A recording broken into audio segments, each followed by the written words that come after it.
Let me begin by pointing out that it was both touching and correct that the opening of this fantastic gathering was focused on Ukraine.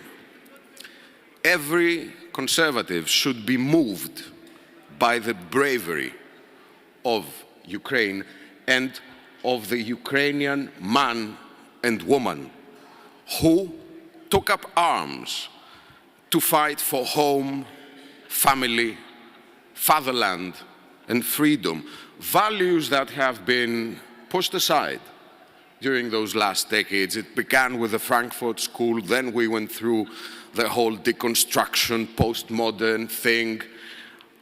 What is happening is that we live in a world that aims toward negating the terms that are the foundation of our common perception and experience. There is no respect or even no allowed concept nowadays of what is right and wrong, good or bad. There is no permission to talk about nations.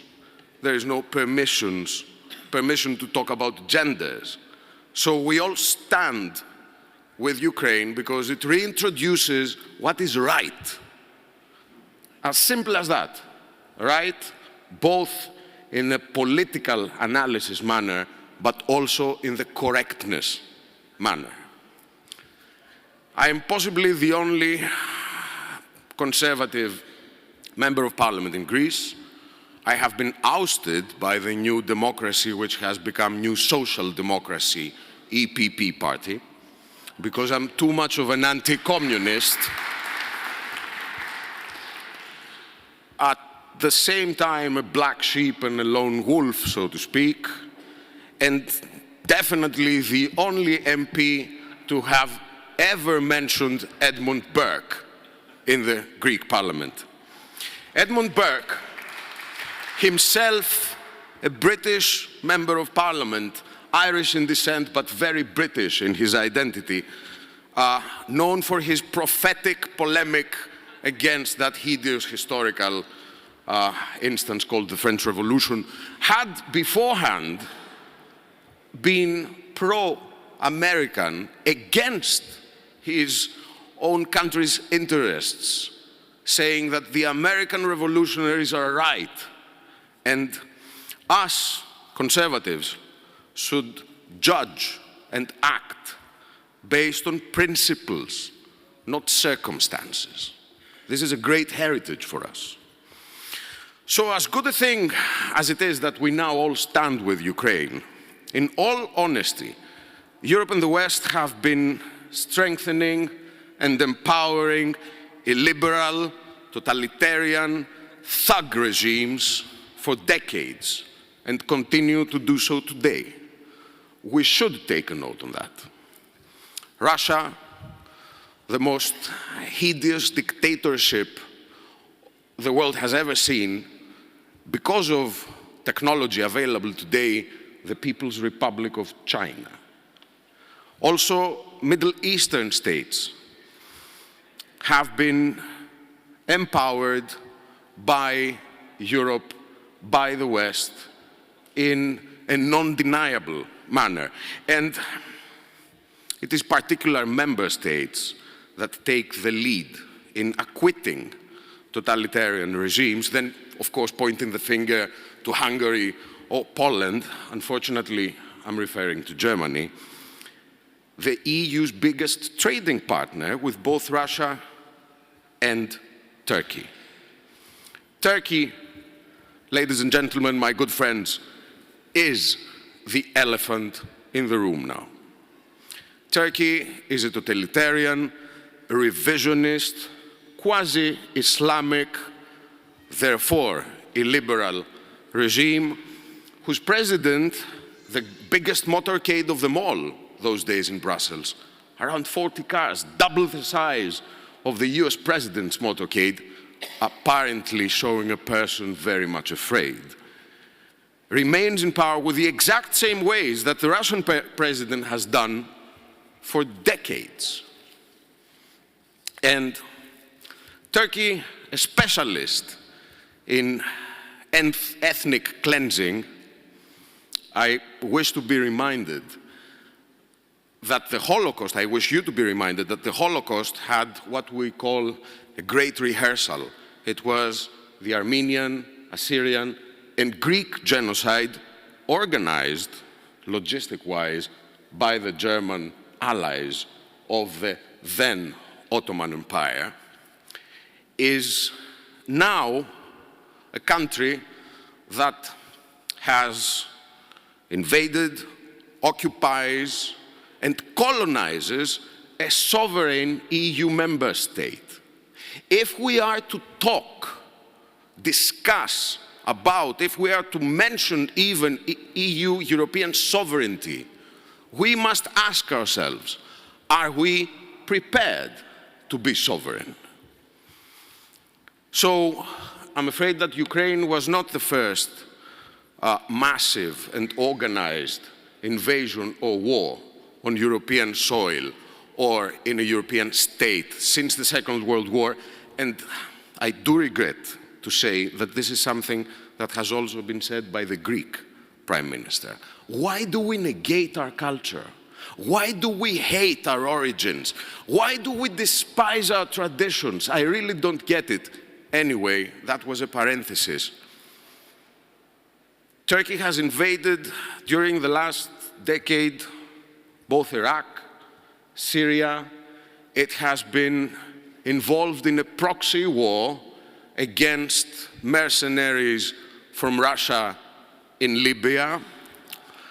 It has been cooperating with the Islamic State. Turkey is not a signatory of the United Nations Law of the Seas Treaty, and it daily, on a daily basis, disputes the right of my homeland, Greece, to a 12-mile zone of territorial waters, to its proper airspace, conducting a daily, again, undeclared war with victims in the Aegean and the Eastern Mediterranean. Do you know when the last time Greece was invaded was? You wouldn't expect it. It's 1996. You will say it's an islet, but it's Greek and European soil. Are we prepared to look the other way? And if we do so, what is going to happen next? Turkey violently claims nowadays it is the energy aspect that we should also put our finger on. European energy resources. So let us ask ourselves, does a bully and a thug dictate European energy policies, exclusive economic zones? Let me get a bit personal. I come from a country that has a mandatory military service. I stopped working abroad. I left a career at the European Bank for Reconstruction and Development so as to serve my military service as a non-commissioned petty officer in the Greek armed forces. 5% of my country's GDP is being spent on military spending for defensive purposes only. Yes, we have been bailed out, and this we can discuss. We're not the best. Don't ask Greece to become your financial advisor, but still, nobody is forced to spend what we do on defense. So what Europe are you talking about right now? Greece is the most forward, together with Israel, I have to say this, outpost of Western values and ideals, and of course Cyprus. So looking at things from where I stand, ladies and gentlemen, my good friends, I feel puzzled, I feel worried, I feel bewildered, and a bit lonely. So before discussing the EU as a sovereign entity in a financial, economic, political, social, fiscal, productive, or identity manner, or in any other way, in any other basis, we must first establish the EU as a territorial entity, as an uncontested space that cannot be bullied around. The EU cannot and will never become a sovereign entity, neither de facto nor de jure, without solidarity based on principles, not interests.